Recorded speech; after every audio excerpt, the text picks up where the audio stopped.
আসসালামু আলাইকুম। আশা করি আল্লাহ তাআলার অশেষ রহমত আপনারা সকলে ভালো আছেন। আমিও আমার পরিবার নিয়ে ভালো আছি, আলহামদুলিল্লাহ। আজকে আমি আপনাদের সাথে ভেঙে যাওয়া ছাড়া ক্যারামেল পুডিং কিভাবে তৈরি করে নেওয়া যায় সেই রেসিপিটি শেয়ার করব। অতিথি আপ্যায়ন থেকে বিকেলের নাস্তায় ছোট বড় সকলের কাছে এই ডেজার্ট আইটেমটি খুব পছন্দের খাবার। আমরা সকলেই মোটামুটি কম বেশি এই ডেজার্ট আইটেমটি তৈরি করতে পারি, কিন্তু কারো কারো ক্ষেত্রে চিনি দিয়ে ক্যারামেলটা করতে গিয়ে ক্যারামেলের কালারটা বেশি ডার্ক হয়ে যায়। আবার কারো ক্ষেত্রে রান্না করার পর পুডিংটা ভালোভাবে জমে না, ভেঙে যায়। পুডিংয়ের ভিতর গন্ধ থেকে যায় ডিমের। এগুলো সব সমস্যার সমাধান আমি আজকের রেসিপিতে বলে দেব।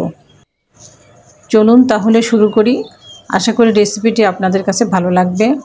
যদি ভালো লাগে তাহলে একটি লাইক দিয়ে ভিডিওটি না টেনে সাথেই থাকুন।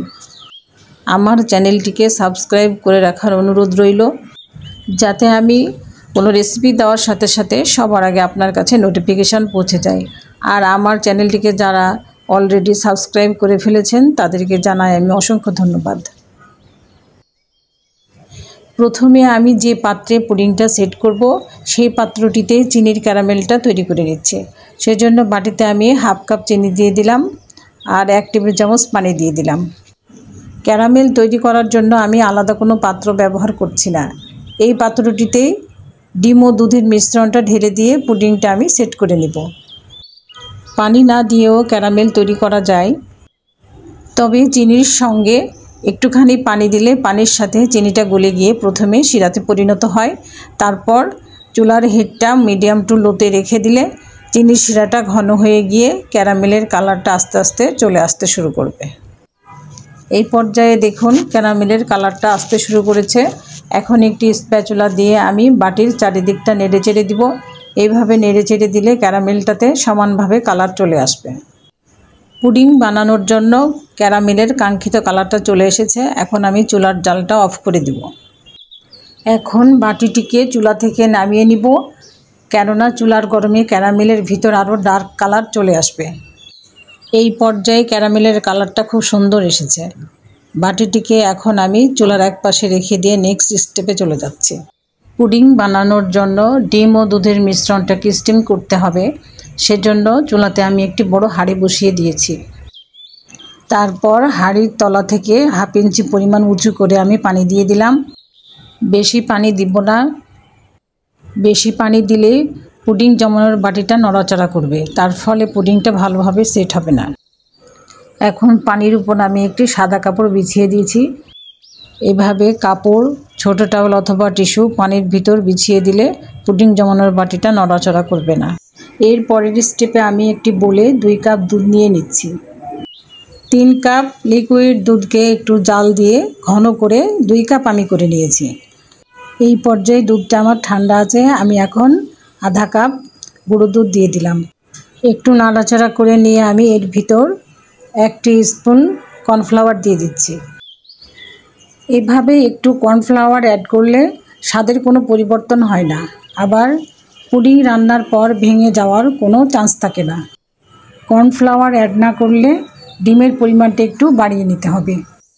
সেক্ষেত্রেও পুডিং জমানোর পর পুডিং ভেঙে যাবে না। আশা করি বুঝতে পেরেছেন। আমি 1 চিমটি লবণ দিয়ে দিলাম। অন্য আরেকটি বাটিতে 3টি ডিম ভেঙে নিয়েছি।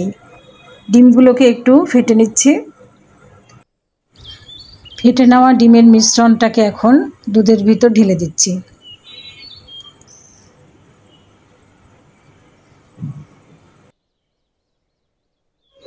এখন আমি আবারও দুধ ও ডিমের মিশ্রণটাকে খুব ভালোভাবে ফেটে নিচ্ছি।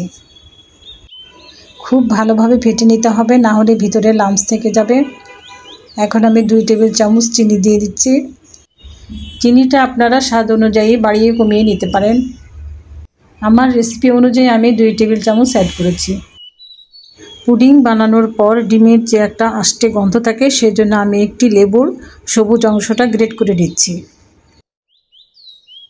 ডিমের গন্ধ যাতে না থাকে সেজন্য আপনারা এলাচ গুঁড়ো অথবা ভ্যানিলা এসেন্সও ব্যবহার করতে পারেন। এগুলোর যে কোনো একটি ইউজ করলে ডিমের গন্ধ থাকবে না। আমি এখন গ্রেট করা লেবুর সবুজ অংশটা ডিমের মিশ্রণের মধ্যে দিয়ে দিচ্ছি।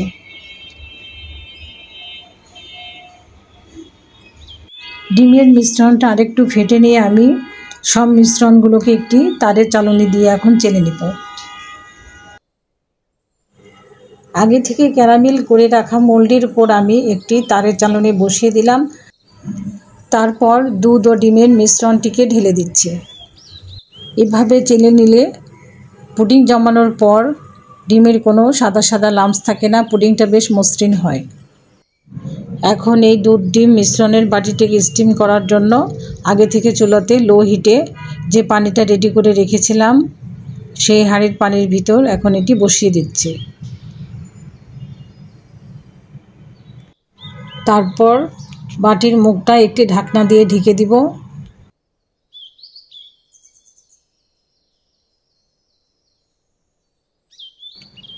এরপর হাঁড়িটিকে আরেকটি ঢাকনা দিয়ে ঢেকে এভাবে আমি চুলার হিটটা মিডিয়ামে রেখে 25 থেকে 30 মিনিট স্টিম করে নেব।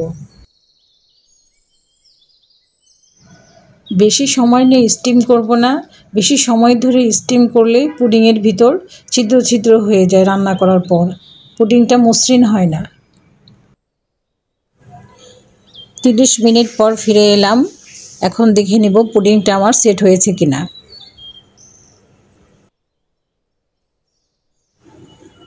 এখন আমি একটি কাঠি দিয়ে চেক করে নিচ্ছি পুডিংটা পুরোপুরি জমেছে কিনা। দেখুন কাঠির গায়ে একটুও লেগে নাই, তার মানে আমার পুডিংটা পুরোপুরি সেট হয়ে গিয়েছে। এখন চুলাটা বন্ধ করে দিব। পুডিংয়ের বাটিটা চুলা থেকে নামিয়ে ঠান্ডা করে নিব। পুরোপুরি ঠান্ডা হয়ে গেলে নর্মাল ফ্রিজে 1 ঘন্টার জন্য রেস্টে রেখে দেব। তারপর 1 ঘন্টা পর আপনাদেরকে আমি মোল্ড আউট করে দেখাচ্ছি। নর্মাল ফ্রিজে 1 ঘন্টা রেখে দেওয়ার পর ফিরে এলাম। এখন একটি নাইফের সাহায্যে আমি চারিদিকটা একটু ছাড়িয়ে নিচ্ছি।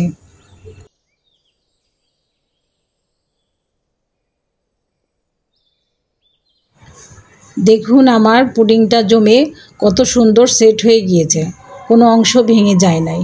এখন আমি আপনাদেরকে একটি অংশ কেটে দেখাচ্ছি। আশা করি রেসিপিটি আপনাদের ভালো লেগেছে। মাশাআল্লাহ, দেখুন আমার পুডিংটা কত সুন্দর জমেছে। আমার রেসিপিটি ফলো করে আপনারা বাসায় বানাবেন এবং আমাকে কমেন্টসে জানাবেন। ফ্রেন্ডস এবং ফ্যামিলির সাথে বেশি বেশি শেয়ার করবেন। সবাই ভালো থাকবেন, সুস্থ থাকবেন এই কামনা করি। আসসালামু আলাইকুম।